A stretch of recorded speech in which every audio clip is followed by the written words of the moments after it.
Hi, everyone, and welcome to today's episode of the Love and Light Show, where your special guest is Sheree, and I'm so excited to be talking to you guys and her about the courage to be yourselves. So we're going to dive deep into how we can love the unlovable, how we can have the power to accept our past, and that we are the powerful creators of our reality and what all of that means. And we're also going to, at the end, be guided through a beautiful process where we can go deeper and deeper and deeper into ourselves and know that we can move forward into our better realities now. So definitely stay tuned to the end and definitely invite anyone to the show that you feel needs this, who needs more courage and bravery and strength and awesomeness into their life so that they can also benefit from this awesome experience.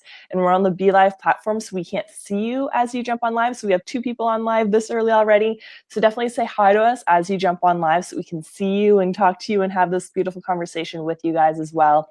I love to say hi and engage with you guys even after the show, so be sure to say hi on the replay as well. And I'm so excited to get deep into this episode today with you, Sheree. So how are you doing? I'm so good, and I'm excited too. Yay! Awesome. And this is the Love and Light Show, where every Wednesday and Friday at 1 Atlantic, 12 Eastern, 9 Pacific, we bring you different light workers and healers and heart-centered entrepreneurs that you guys can have different tips and tricks and tools and modalities and exercises and experiences that will support you on your healing journey. So you guys can be better and better versions of yourself, first and foremost for yourself. And then you can show up as a better version in your community and in your co-working experiences and all of our different experiences, that we can be that light that we want to see in the world, and we can be that change that we want to see in the world.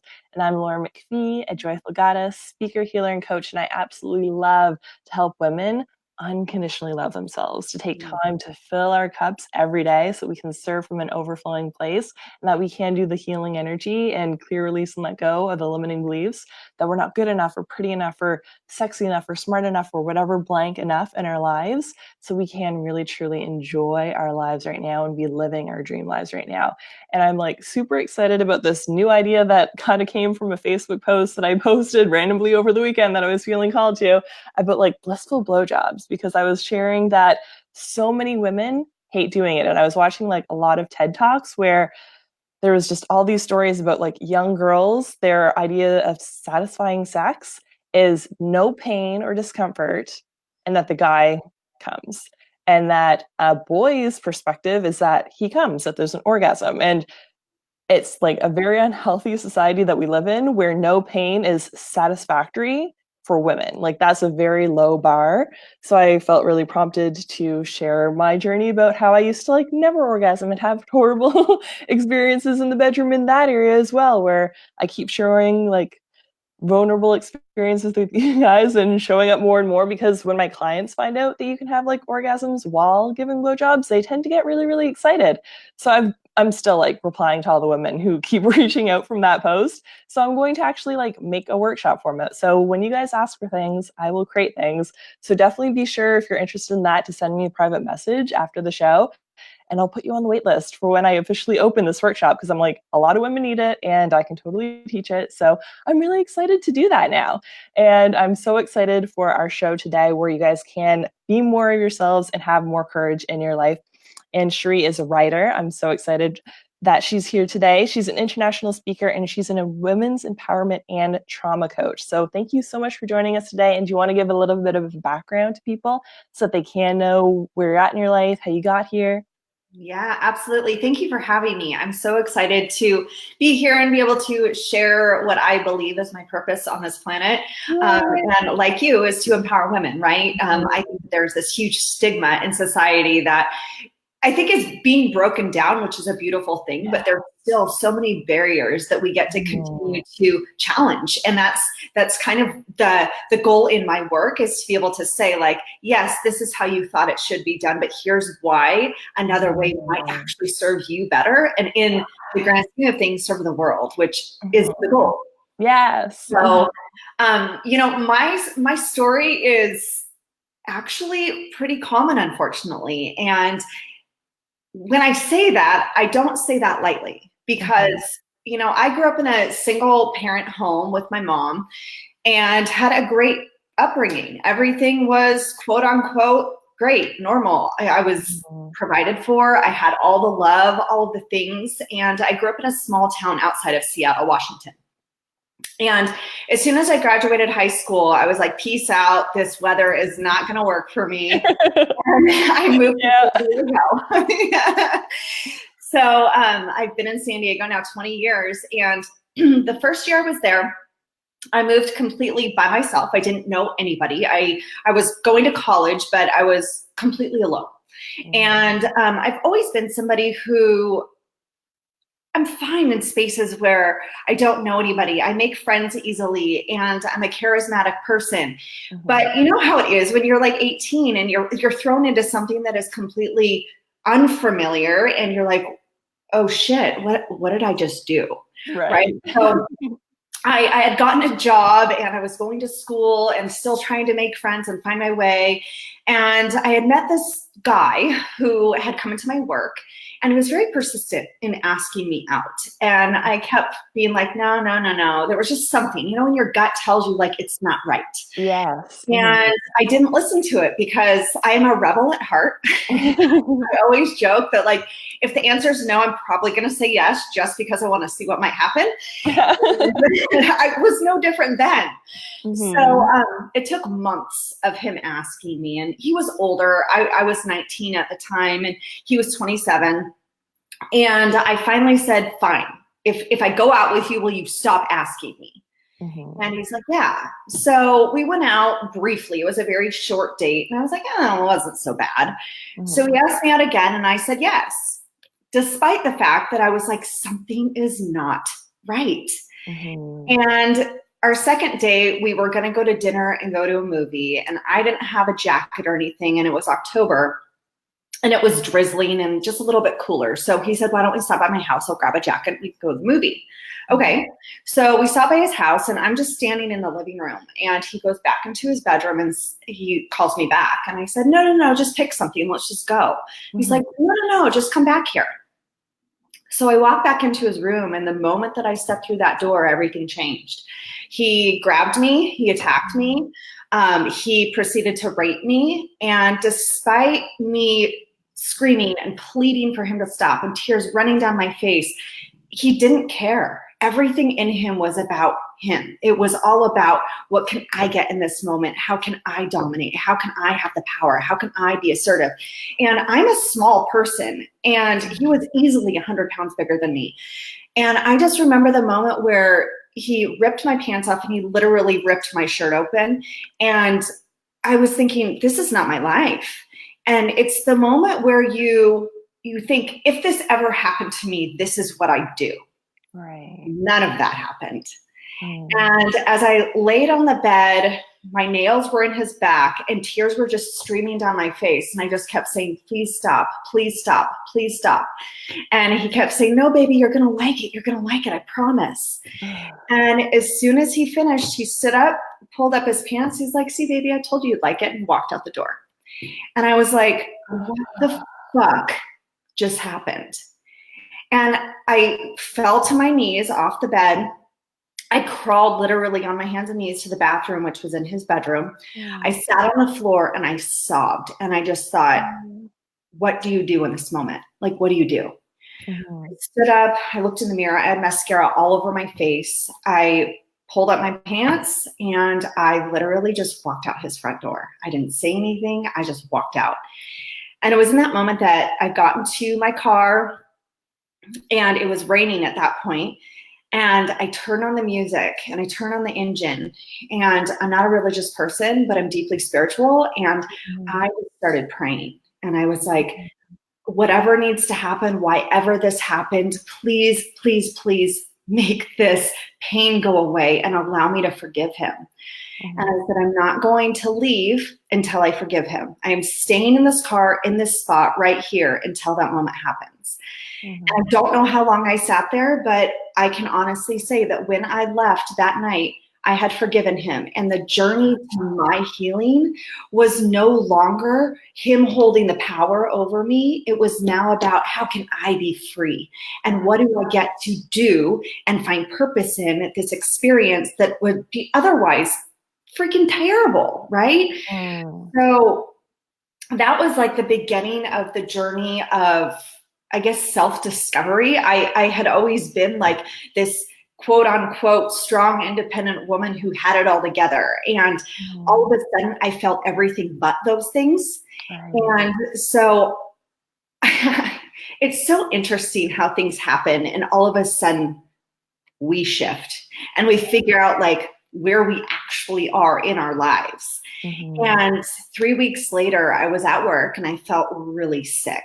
And I just thought like, I probably got the flu or something, but it was like bad to the point where when I got off work, I was the only one at the salon. And I couldn't stand up. Like I was in so much pain. So I ended up going into urgent care. And as soon as I got in, they did some tests. I did not tell anybody that I had been raped. And again, one of those things that you think, if this happened, I would tell, I would prosecute, I would do all these things, and do any of that.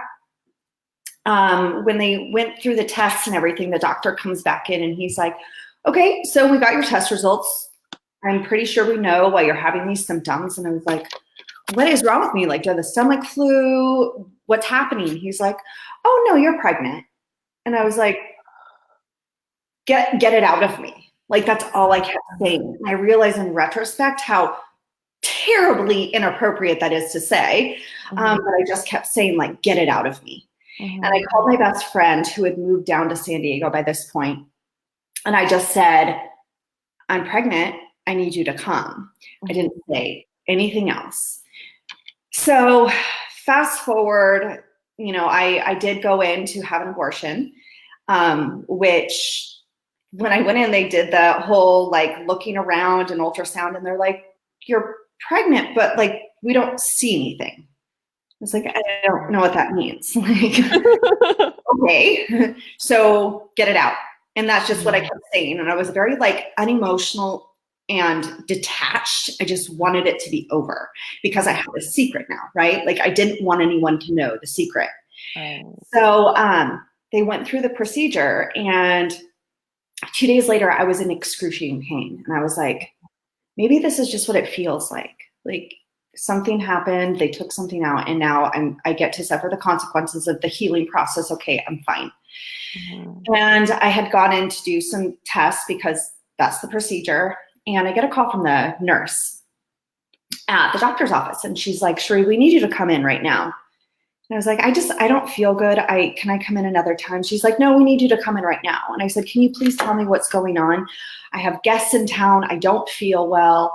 And she's bedside manner at its finest. She says, well, Sheree, I need you to come in right now because if you don't, you could die. And I was like, oh my God. I'm 19. I just had like this traumatic experience. And you don't tell anybody that over the phone. Like, I'm sorry. That's bad language, bad language. So I freaked out. It's super important. Yeah, right. I freaked out. I'm like, okay. So I show up at the doctor's office and they say, you're still pregnant. And I was like, what?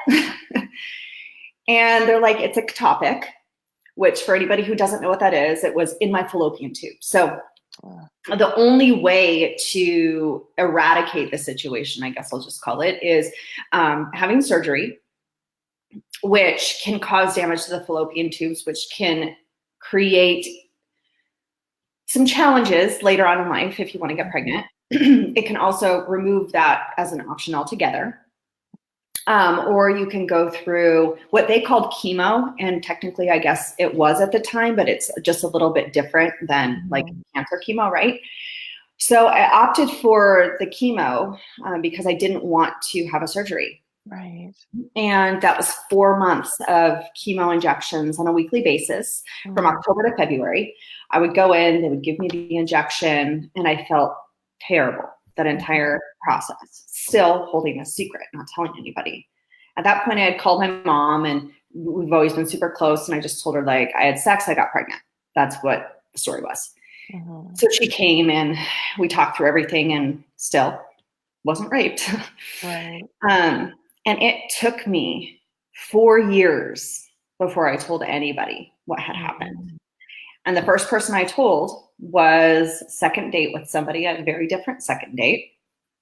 And we were just sitting there, and all of a sudden it just came out. I was just like, I was raped. And I'm like, okay, well, that's out.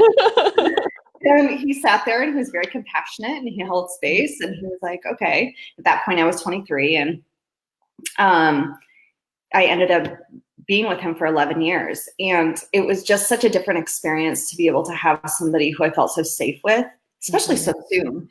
But it took that long for me to really find the courage and find my voice to be able to speak up about something that had such a negative stigma attached to it, which is why I do the work that I do now, because there's no reason to have that stigma attached. But we have given it that voice. We have given it the label. As a society, we've chosen to say, if you've had this happen to you, which we'll get to that, because I don't believe anything's to you, then all of a sudden you're dirty, you're bad, you're damaged, you're all the things. Maybe it was your fault. What were you wearing? It's all bullshit. Yet we get to stand up as a society and create a new stigma. If there's going to be a stigma, it might as well be one that we can be proud and empowered by. Right. So yeah, that's kind of, it's been my journey of leading me to here now. And the moment that I told him, I started speaking publicly about it. There's a lot of backlash from the people that I love dearly. And even my mom, my biggest supporter, was very like, why are you talking about that publicly? And why are you putting that on social media and all of these things? And it's taken until just 2 years ago. So that's a long time that she finally got it. And she was like, she'll say stuff like, you should be careful about what you're posting. I'm like, okay, we should also be careful about how we like treat people in this world and how we label people in this world and how we show up and all of the things. Like, be careful. I just had this conversation recently and I said, every time you say be careful, you are putting on me your own fear of an outcome that hasn't even happened. I said, I completely repel your own fear. Like, that's your fear. You have to keep that. I don't actually want that. So it would really be helpful and more supportive if you just stop saying afraid, fear, all of the things. Like, doesn't work for me. Yes. So, yeah, that's where I am now. Thank you so much for sharing. And it's so powerful for us to talk. And the more people who talk, the safer it feels. Yeah. Like, I didn't publicly talk about being molested when I was younger until the Me Too movement came forward, because then I was like, okay, it's not just me. Because up until that point, I had told my like partner at the time and like a couple close friends who were also healers and light workers that I was working on that with. And I just had so much shame that at 4 years old, I was molested. And it was just this huge secret where I felt like I was broken for the rest of my life. And I had all these layers of protection and damage and issues and all these things that I like internalized and just had on myself all the time. And it's crazy to think that other women go through this and they just don't go to the other side because they don't know the level of freedom and joy and pleasure and just like lightness that they can have in their life when it's not on you, when it's not this like dirty little secret that you have to keep for yourself. And that makes you separate from everyone else and makes you kind of be two different people because you're wearing a mask to them because you don't want them to see your pain or what you're going through and all those things. So it's so powerful when women do even say like me too, or that happens and it happened to me, or share their experiences or do it publicly like we're doing. And it's so powerful because it gives space for the world to change so that this won't happen for like future generations. Like, my whole intention is that I'm doing this work so that it'll be crazy to my like future children that women used to be attacked and that they used to get blamed for being attacked and that women were perceived as weaker and that people took advantage of that. Like, it's just so crazy. So I love that more and more people are speaking up, and I thank you so much for sharing your story. Yeah, of course. Absolutely. And you too. One of the things that I really want to make sure people get is a lot of people don't speak up because they think, well, I don't need everyone knowing my dirty laundry. Like, I don't need to air that shit. But here's the deal. Like, no, you don't. You don't have to be on a public platform. No. You don't have to tell social media about it. You don't have to go write a book. You don't have to shout it from the rooftops. But the moment that you're able to get honest with yourself and have the conversation with yourself and accept this happened It does not define me. I will not allow it to define me. And you allow yourself to have the space and the courage to open up and have a voice about it. So when the conversation comes up, because it does come up, that you don't then have to feel ashamed by it or feel insecure about the fact that that's part of your experience, because our experiences are what make us who we are. And then we get to choose the path that we take. So how powerful to know that, like, you are the creator. You get to say, yes, this happened, and this is what I'm going to do about it. Right? Yes, beautiful. And that kind of segues us into, how do you help people know that they are the creators of their realities and take that empowering step forward? Yeah. So, okay, I have this whole thing that I call our secrets keep us sick. And that came about because after I was raped, I ended up being literally deathly ill for the next decade.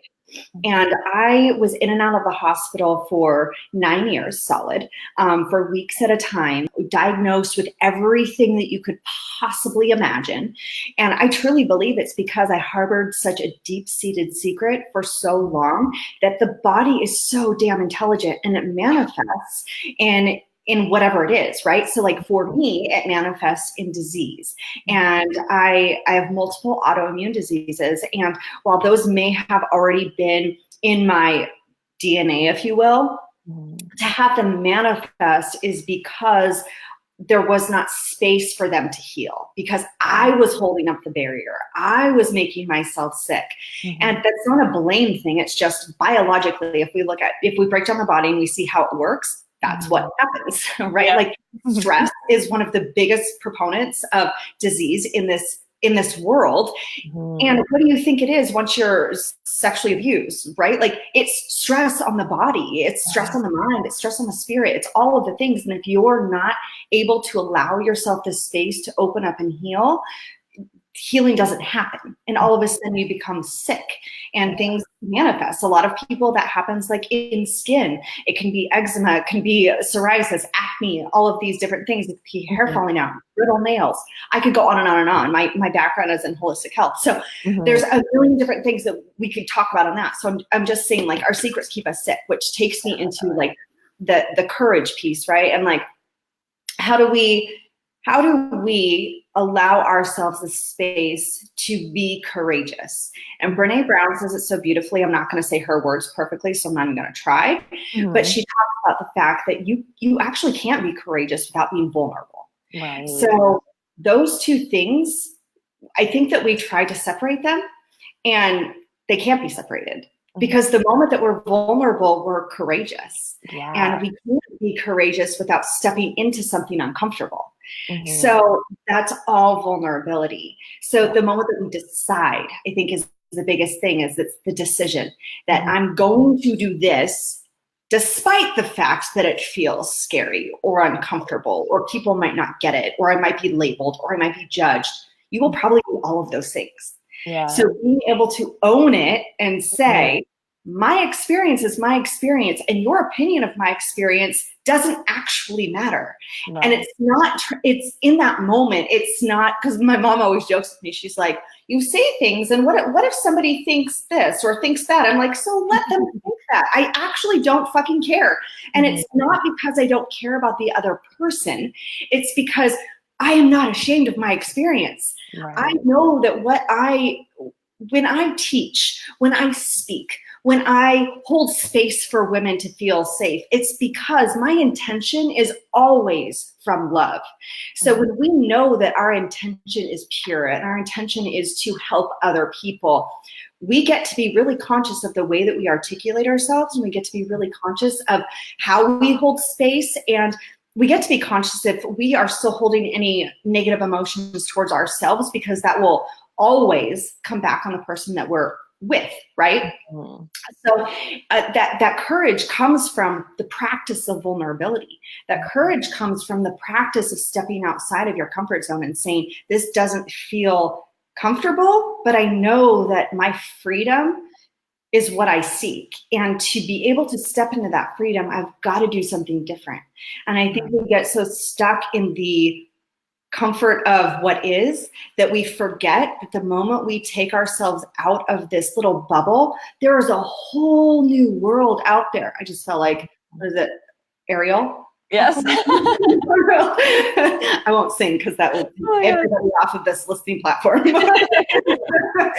but like the moment that we do that, there is this whole new space for us to explore. And despite that being scary and feeling all of the things, and one of the things I see with a lot of people is they're like, well, if I do that, so-and-so might not stay with me, or this person might leave.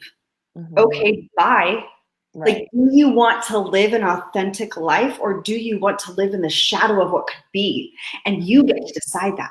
So we get to create the reality that we live in right now. And if in this moment doesn't feel like the best, most delicious piece of life you've ever felt, it is time to step outside and do something different.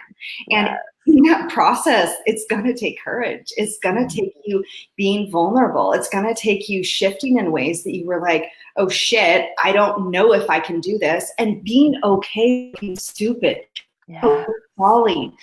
Here is to step forward into something. I think, so often we find ourselves being like, I failed, business, relationship.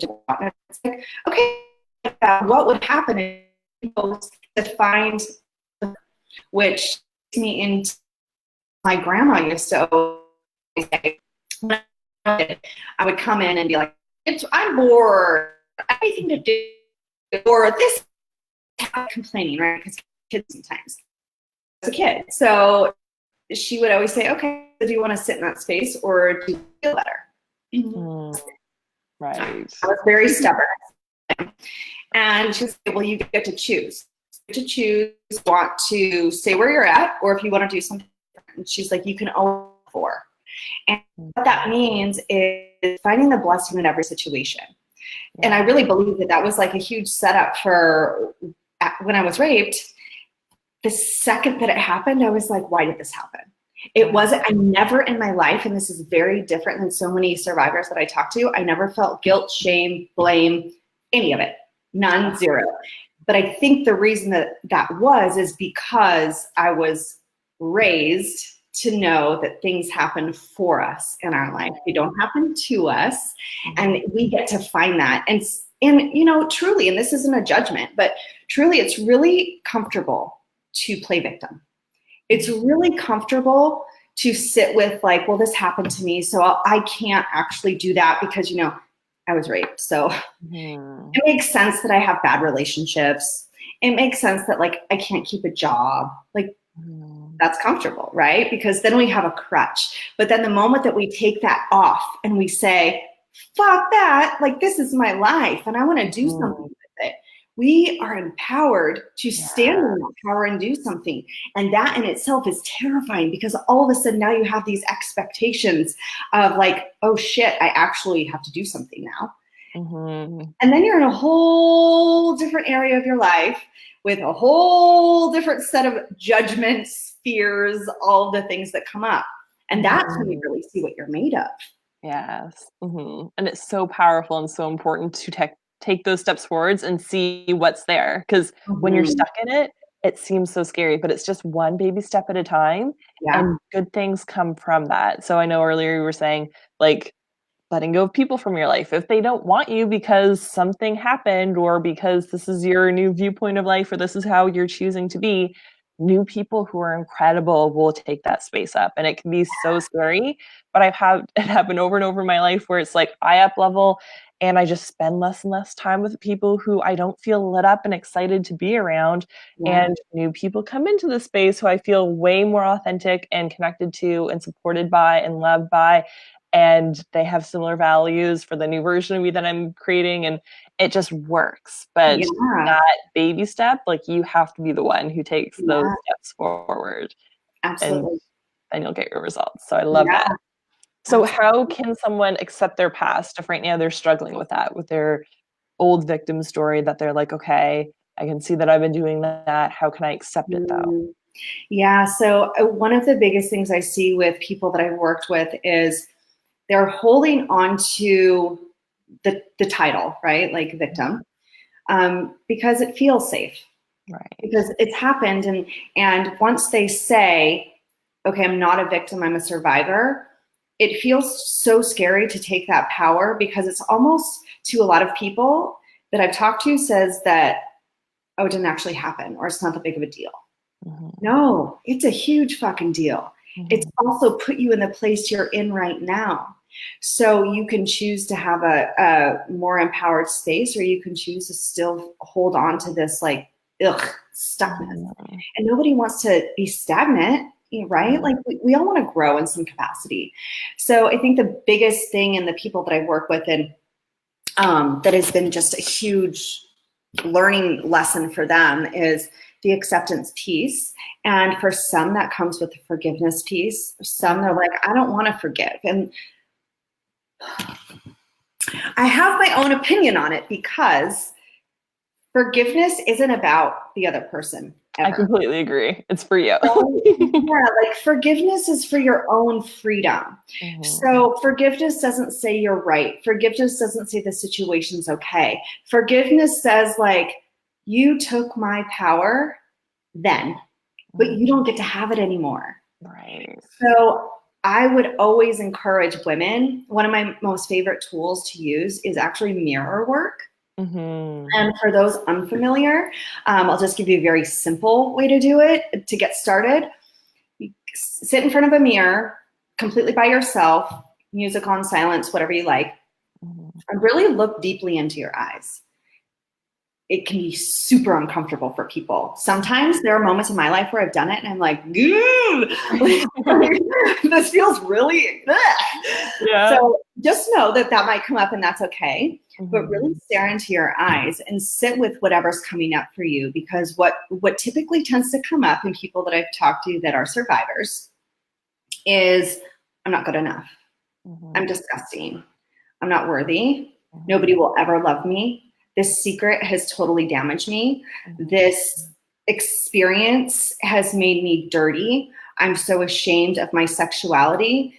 And I'm a huge proponent personally for women's sexuality and sensuality and pleasure. And it's something that I always talk to women about too, is it's like, how do you find intimacy and connection post experience, abuse, whatever it is, because it's a really hard thing to be able to then trust a partner, right?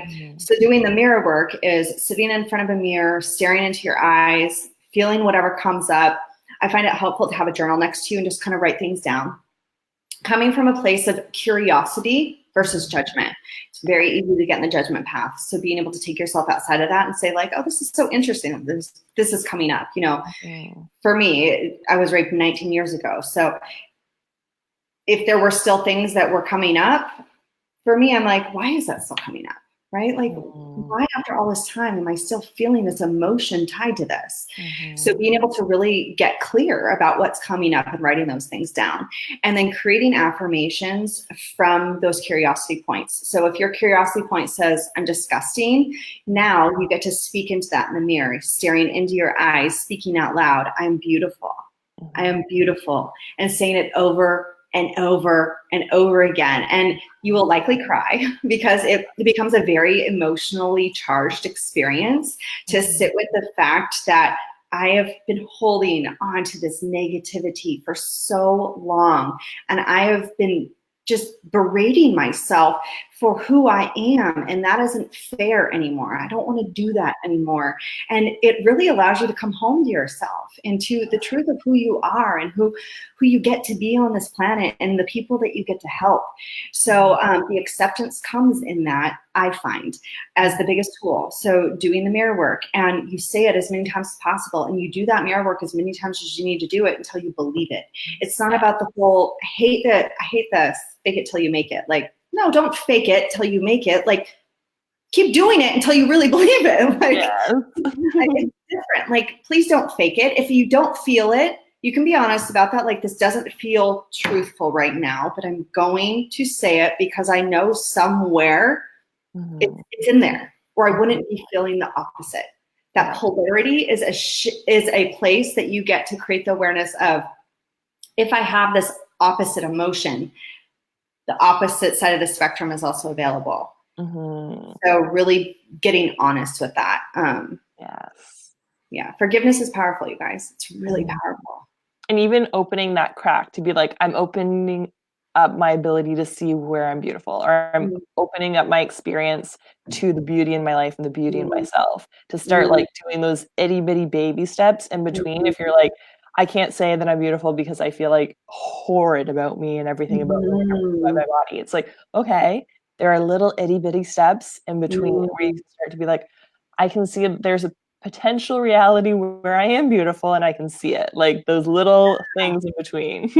Yeah, and it could be like the smallest thing. If you're looking in the mirror and you can't say the words, and again, there's so many different things you could say, but if you can't say I'm beautiful, picking one thing that you really do like about yourself. Like it could be, I love the way that I cook, right? Like continuing to say like, I'm a really great cook.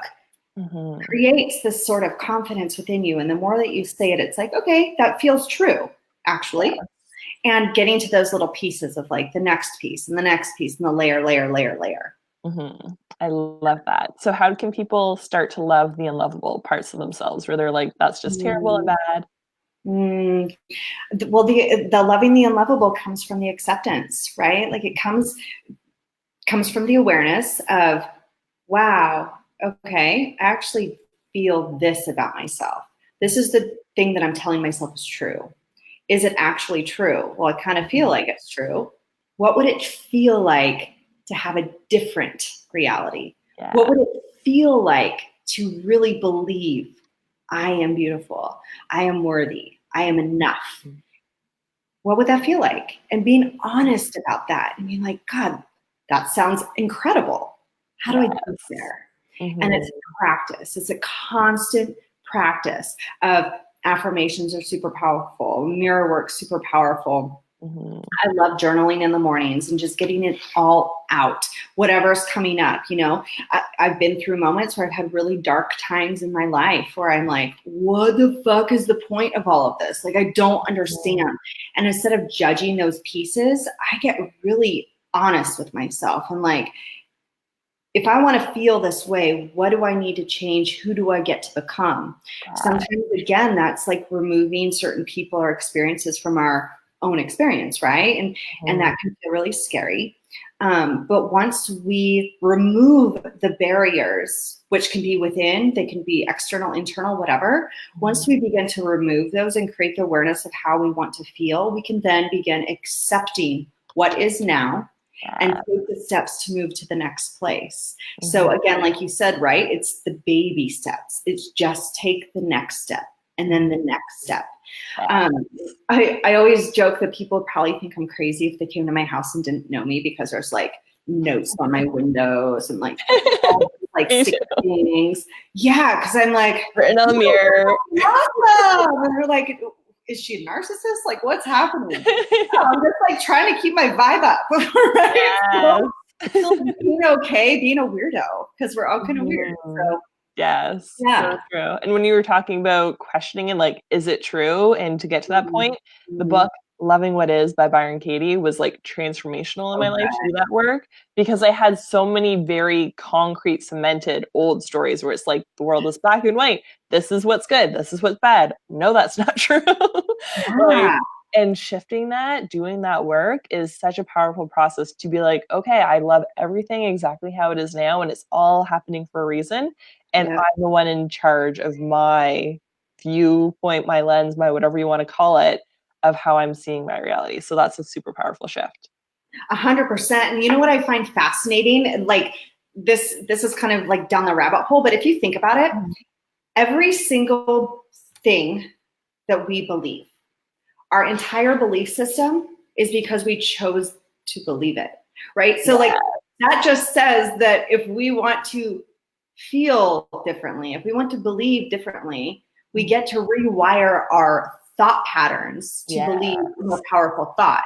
And it feels uncomfortable at first because it's new. It's like anything that we do that's new. We don't know how to do it. I always love the analogy of when a baby starts to learn to walk and the baby falls over, right? The baby doesn't just be like, nah, I'm good. And the parents are just like, nah, it's cool. You can crawl the rest of your life. They're like, okay, get up and try again until it feels comfortable and like flow. And it's the same with our books. So powerful. Oh, I think you froze a bit. Am I here? Yes, you're here. You froze a little bit now. But it looks like you're back. You're just a little bit fuzzy. So that's good. So how about we dive into the experience before the connection moves away on us, so that people can really know how they can go deeper and deeper and deeper so that they can move forward in their life. Yeah. So, okay, the first time I did this exercise was years and years ago. I was in a completely different space in my life, but even then it was powerful. And then recently, at the beginning of this year, I joined the Tony Robbins Mastermind, and the exercise came up again. And I was like, I've seen this before, but I had a very different experience with it. The first time I went through it, I was like, I didn't really feel any emotional attachment to it. So I did it again. And I was like, yeah, it's because you weren't allowing yourself to actually go there. Right. So for anybody watching right now, I want you to take a moment, grab a pen and paper, or old school, I don't know, grab your phone and the notes app or whatever, but I want you to write this down, and you don't have to actually go through the visualization and exercise right now. But I'll give you a PDF or something that you can hand out or whatever. Awesome. That works. But so everybody can go through this. And so it's called the 7 layers deep in visualization exercise. I added the visualization piece, but it's the 7 layers deep exercise. So this allows you to really dive into your why. So knowing your why helps you determine the driving force for all that you do, right? And understanding where this drive comes from helps you to push forward through the limiting beliefs and create a life that you truly love, that feels juicy and delicious and like, yes, I want all of this. So it's actually a very simple exercise, but get into a space where you can really be present with yourself. No distractions, turn off your phone. If you have a partner, kids, whatever, like they don't get to play right now. So this is all about you. And you're going to ask yourself a series of 7 questions, going 7 layers deep with the same question over and over, adding in the end. So this is what it looks like. Level 1, why do you want to blank? You're going to write this in. So it could be, why do you want to heal? Why do you want to create a new story? Why do you want to turn your pain into your purpose? Why do you want to stop judging yourself every time you look in the mirror? You're going to write that down. The next step, level 2, why is it important to you to whatever you just filled in, right? So we're just going to be super simple and use heal. Level 1, why do you want to heal? Because I want to feel safe in my body. Level 2, why is it important for you to feel safe in your body? Right. Level 3, you're going to go into you're going to answer that question. Then why is it important for you to X, right? You're going to keep going down until you get to level 7. And usually by level 7, there's either tears or there's a big emotional response or there's a holy fuck, I didn't even realize that was coming up. I didn't realize that was happening. And you start getting into the space of like, oh gosh, there's some more to happen in this healing process. And that's really exciting. So just going through that, allowing yourself the space to go through that. I love doing the visualization with it. So what that looks like is every layer before I answer the question, I ask the question, I close my eyes, I sit with it, and I really feel into my body, because the more awareness that we can create in our body, because we are energetic beings, right? Yeah. The more awareness that we can create in our body of where we're feeling that space can really allow you to tap in and tune into why it's showing up. So for some women, when they have, I really want to feel safe in my body. For abuse survivors, many of them feel that in like their womb space, or they feel it in their heart, because those are 2 very potent places for women, right? Like to feel safety. Yeah. So really pay attention to that. And I usually will jot down, like, I'm feeling this in my heart. I'm feeling this in my brain. Some people will get like tightness in their shoulders and neck. It's like, okay, where does that come from? So every time you ask yourself the level question, and before you answer it, sit with it. How do you feel? What's coming up? And really allowing yourself to dive into that space It's super powerful, you guys. And if you go through it the first time and all of a sudden you're like, yeah, that really wasn't a deal. I'm willing to bet you, because I've done it myself, that you're not allowing yourself to go deep. Mm-hmm. So true. It's very, very interesting. The stuff that comes up when you question it and when you go deeper and deeper and deeper, like you have no idea what's beneath your stuff more often than not. And it's super powerful to get really clear on it and then to be like, okay, this is what the thing is. Yeah. And it's so interesting too, because that space of when we get to like the end of that place is usually a deep-seated experience that we had at some point in our lives. And if you think about it, like we're 95% subconscious beings. Mm-hmm. So the way that we act, the way that we speak comes from 95% a subconscious level. There's only 5% of us that are actually consciously aware of what's being created now, unless we choose to be conscious about whatever is going on, right? Mm-hmm. So like, I remember when I had done this before, what came up for me was the unlovable piece, and it was a worthiness piece, and it all stemmed from feeling like men always took what they wanted and left. And that started from my biological father, right? And then it went through the process of then my stepdad, and then being raped, and then being cheated on. Like it went through all of these things, and I was like, dude, your story's really not powerful. That's actually pretty fucked up that you're still thinking that. So what would happen? Like, what would it look like if you changed that? Yeah. And what do you need to do? Who do you need to become? What kind of work do you need to do? And then doing the work. That's a big piece, is like a lot of people think, oh, I have this awareness, or I went through this program, and this is so amazing. And you're like, cool. So nothing changes unless you change. You have to do the work. Mm-hmm. So powerful. I love that. And on my screen, it's looking like I'm black now. It's weird. Like there's a black screen on the like part that's showing that it's viewing to other people. So for the people who are on live, if you want to let me know if that's a thing, I can play with like the other viewpoints. But yeah, I'm looking like I'm weirdly anyway. Randomly, that's never happened before. But let's share with everyone how they connect with you after the show. Yeah, so the easiest way is probably just on Instagram. It's Sheree Trask, SHEREETRASK. Easiest way to get a hold of me. Awesome. That sounds so simple. And do you want to put that exact handle in the comments afterwards so they can click that? Yes, I will. Beautiful. I love that so much. And thank you for sharing all of your wisdom and stories and experiences with us today. It's so powerful. And I really encourage you guys to take time to do that, like 7 layers deep, because it's so, so powerful, the insights that you'll get on the other side. So I'm sending you guys all so much love, and I hope you guys have a wonderful week. Bye.